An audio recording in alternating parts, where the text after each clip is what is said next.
What if playing the harp felt easier, the way you thought it would be, not because you practiced more, but because you finally understood what was getting in your way? I'm Anne Sullivan, and welcome to Practicing Harp Happiness. Here, we tackle the real challenges harpists struggle with: the sticky passages, the tricky fingerings, prepping for performance, and all the ingredients that go into making music sound the way you want it to. I've studied with world-class harpists, taught at a top conservatory for 20 years, and I love playing the harp. But what I love just as much is breaking down the real challenges harpists face and turning them into clear step-by-step solutions, the same ones I teach my students and use myself. So if you're ready to play the music you love with more confidence, clarity, and joy, you're in the right place. So let's get started. Welcome to the show. It's time for another Answers to Your Questions episode. I love these episodes because I get to speak to topics that are on your mind, rather than just talking about topics I think you want to know more about. And we have two really great questions to talk about today. Before I tell you what those questions are, I want to say that my personal criteria for choosing these questions is when I have been asked the same question by 3 or more people in a relatively short time frame. Usually the questions come in response to something I've talked about in the podcast, like our first question today, or something we discussed on one of the live Monday warm-ups. Today's second question came up on a recent warm-up. My feeling is that when 3 people have asked it, there are a bunch more harpists who would have liked to ask it, but didn't. And so I know that there are lots of harpists who really would like to have the answer, even if they let someone else ask the question. So if you're one of those who asked the question, I thank you, and so do your fellow harpists who let you ask for them. If you're not one of those who asked the question, but you want to know the answer, remember that next time you can be the brave one and do the asking.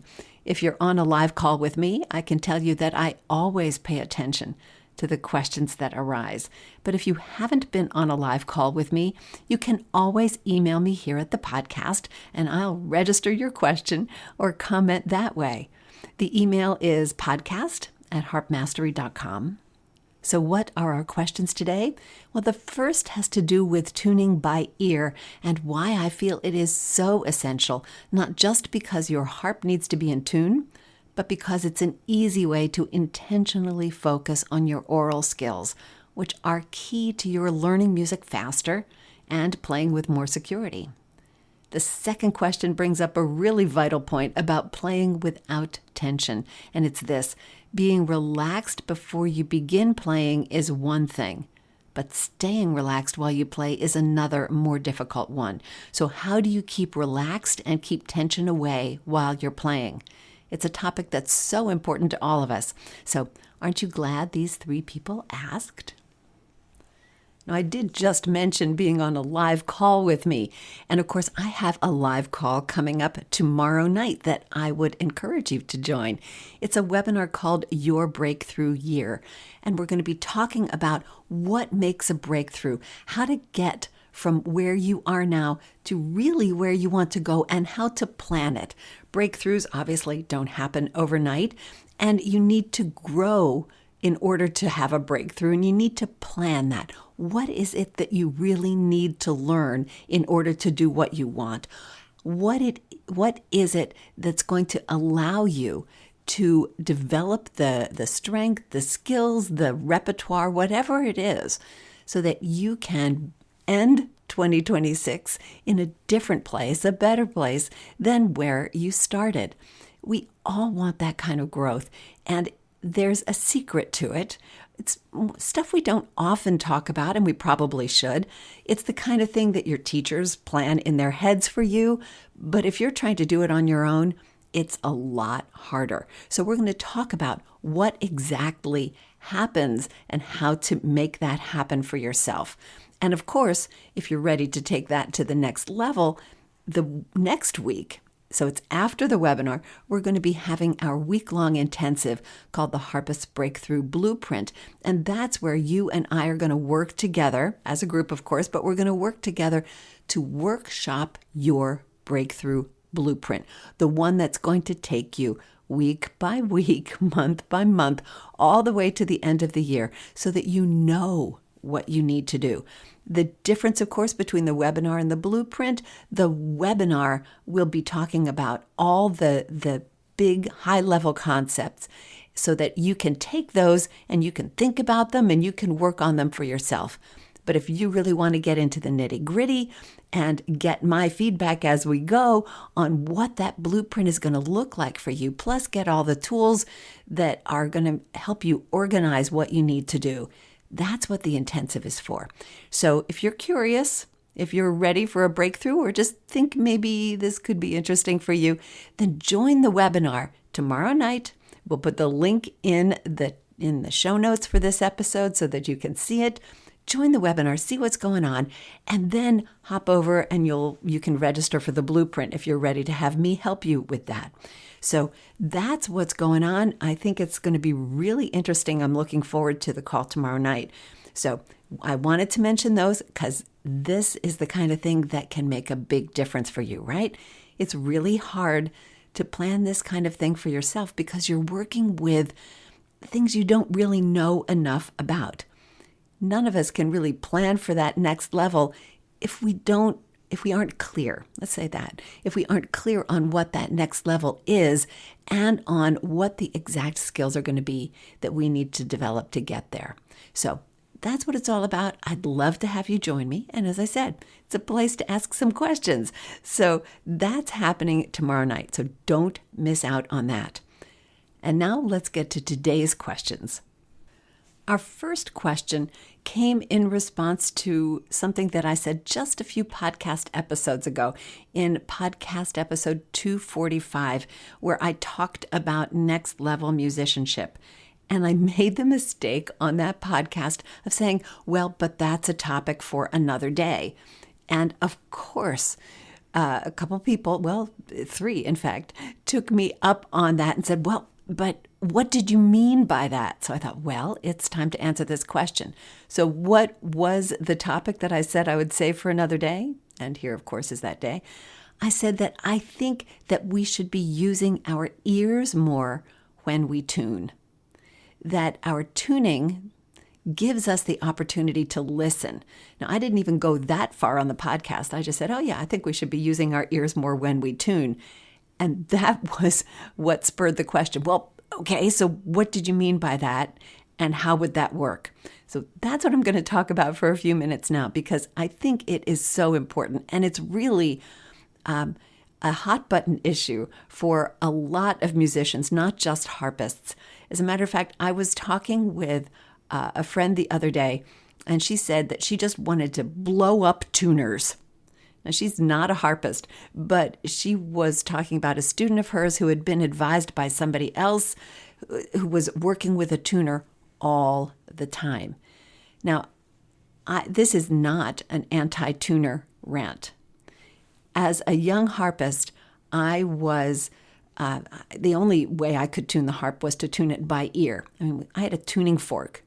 We had a piano in the house, so I could use the piano as a reference for the harp, but I had to learn to tune by ear.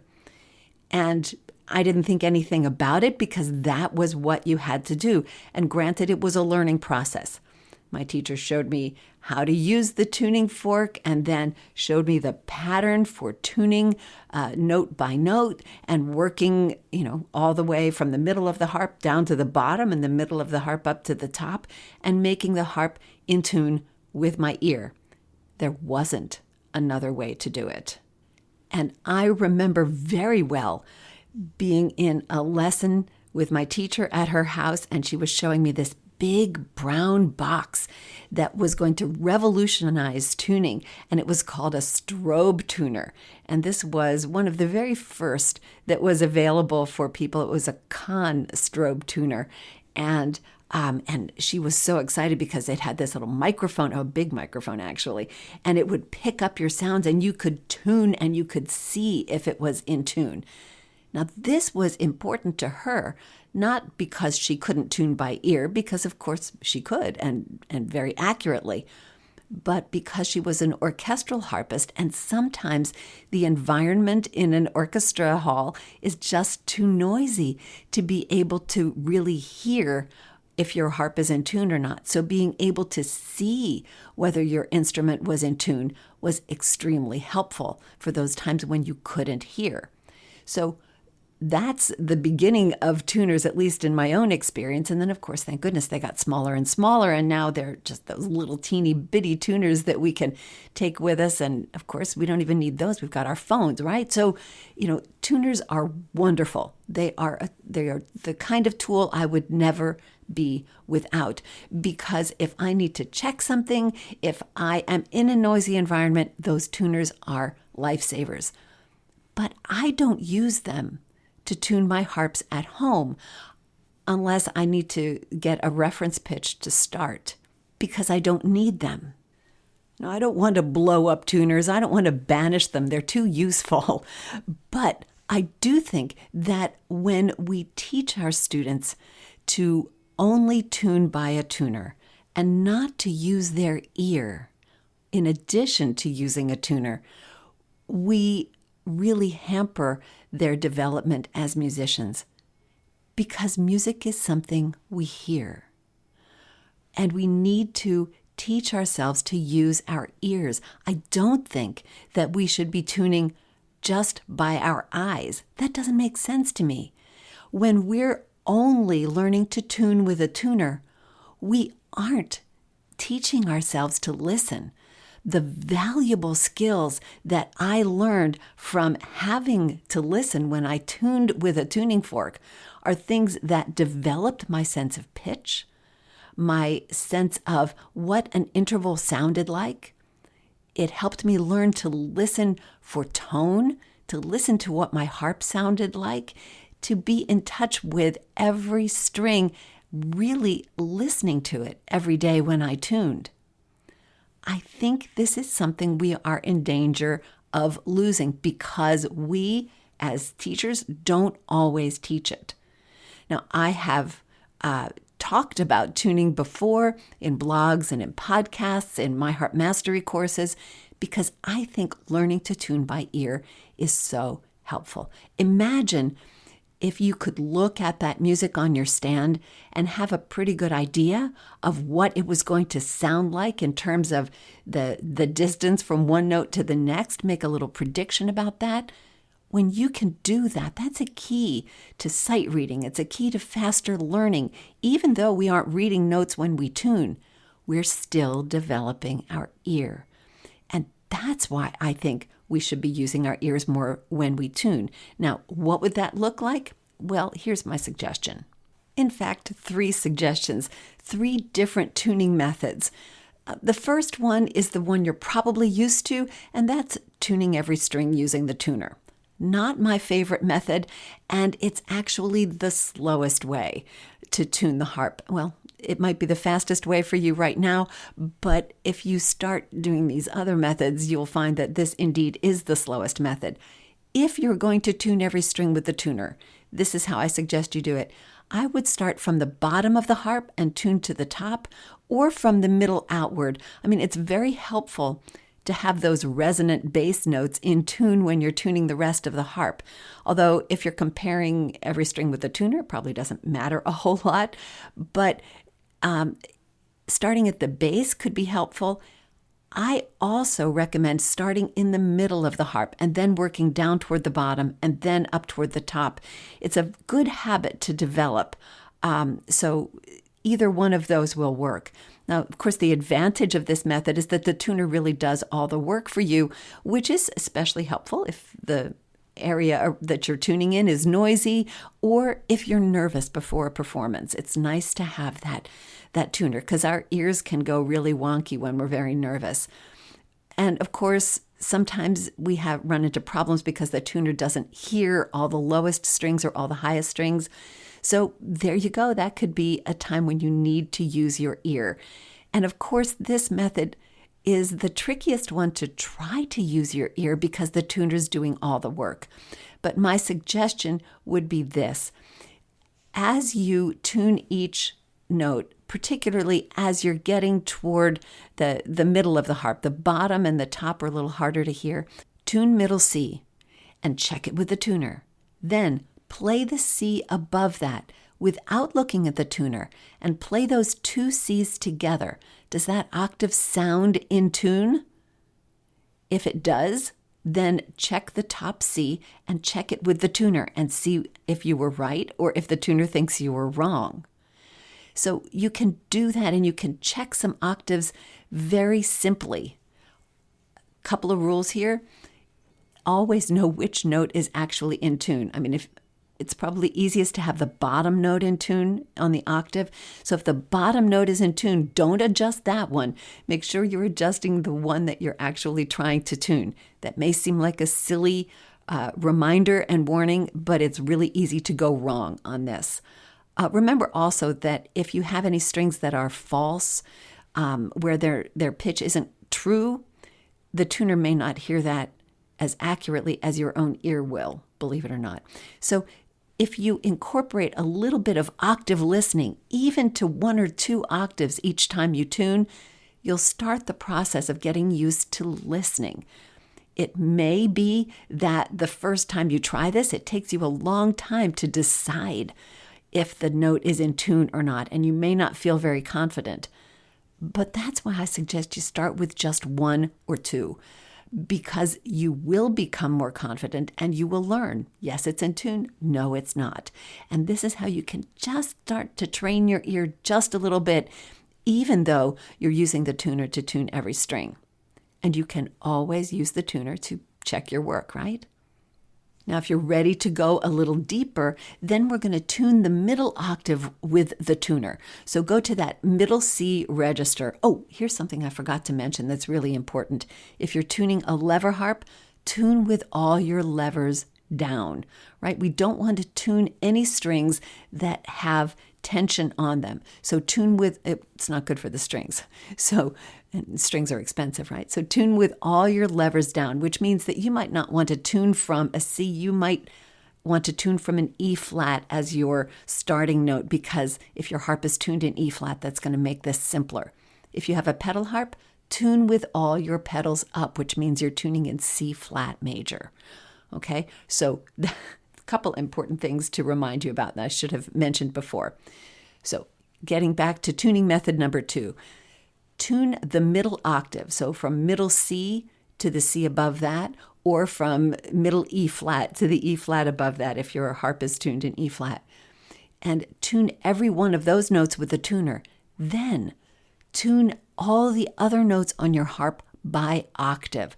So if you're going down the harp, remember that the top note you've tuned is already in tune. So you could start with, for instance, the B, or it'll be B flat probably, above middle C. You've already tuned that. And then tune the B flat below middle C. Listen to the octave. And is the octave in tune or not? Take a guess. And then you fix it, and then check your fix with the tuner.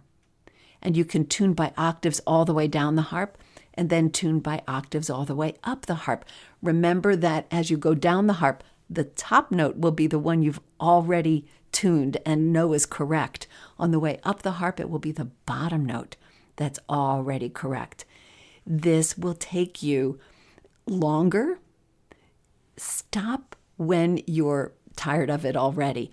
If it takes you a really long time to check those octaves, do just a few and then go back to using the tuner. But see if you can stretch the number of octaves that you tune each day, because it's going to train your ear. You're learning to listen. So helpful. And of course, then you're going to go toward the ultimate tuning method, and that is to tune just one note with the tuner and to tune all the others in the middle register to that note by a combination of fifths and octaves. In most method books, Salcedo and Lawrence Method for the Harp, the Grossi Method, Renier, Borsa, all these kinds of method books, you will find the octave and fifth system for tuning in E flat and in C, or C flat, I should say. And it's just a system of, okay, we're going to tune the octave, then we'll tune the fifth in the middle, then we'll tune the octave to that. And by the time you've done this quick little system, you've tuned about an octave and a half of the harp by ear. And then you can tune the octaves down and octaves up from there. So that's definitely the more advanced method of tuning, but it really is getting you to listen to your harp. It's so important. Developing our ear is one of those things we need to do as harpists. Imagine just playing your harp and knowing which note was out of tune or knowing which pedal or lever you forgot. That's what we want to be able to do. And believe it or not, that all starts with tuning. All right, let's go on to the second question. Our second question is this: how do I stay relaxed while I play? Or how do I get relaxed while I'm playing and my hands are all tensing up? So it's easy, right, to be relaxed at the harp, to stay that way as you're just contemplating the harp. But once you start playing, it's possible to have the tension build up.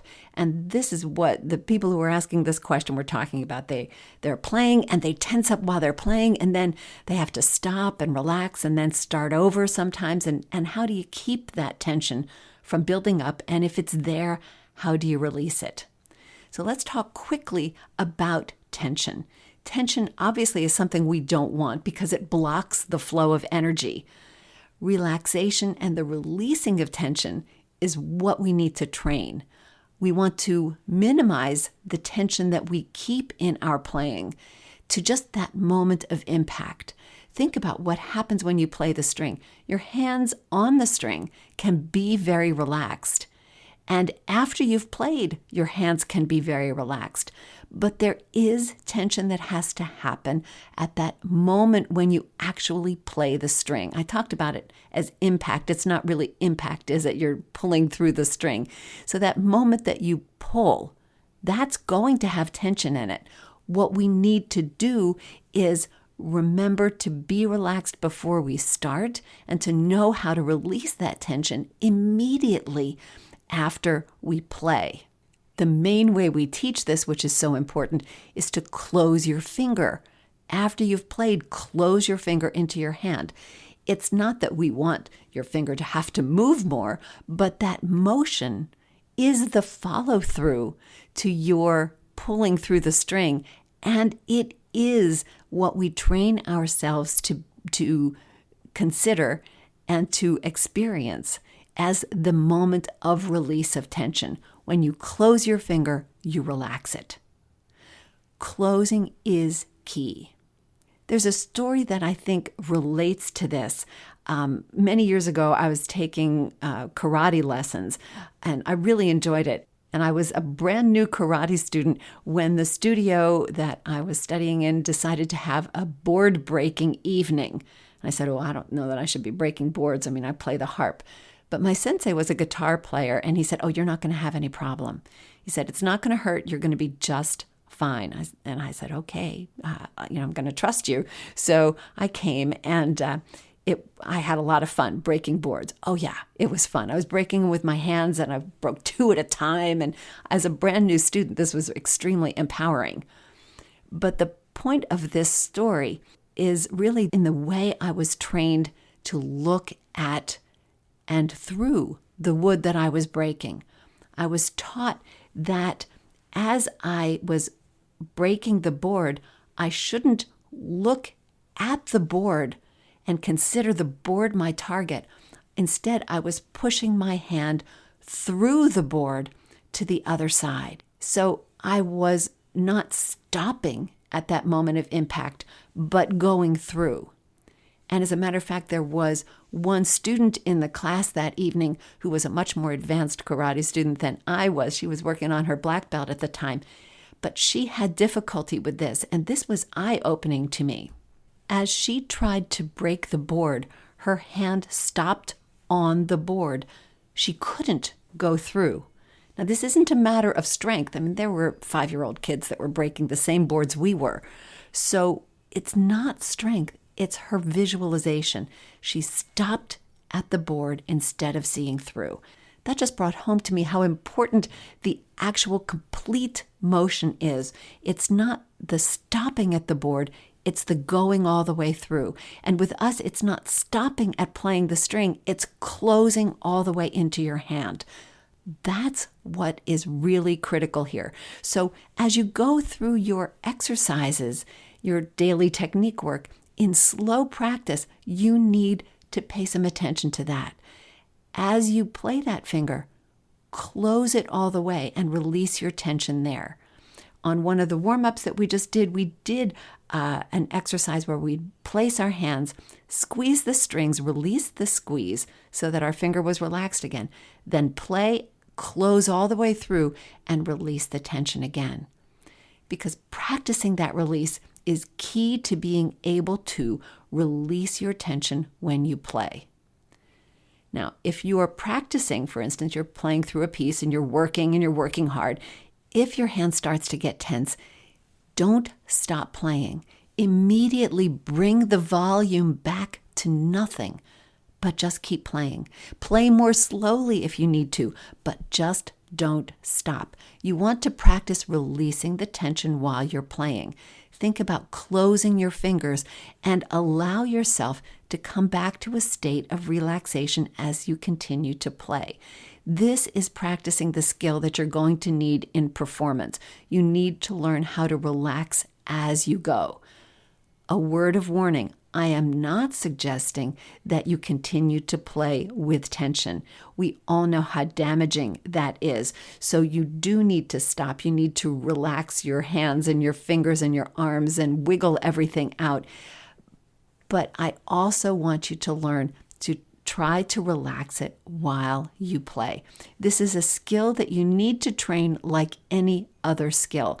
Work at it slowly. Be very kind to yourself. Be very aware of how much tension you're carrying so that you can release it and you can let go and learn not to play with tension, but also just stop when you need to. This is really, really important. Obviously, our goal is to not have tension accumulate. Remember that closing is how you release tension.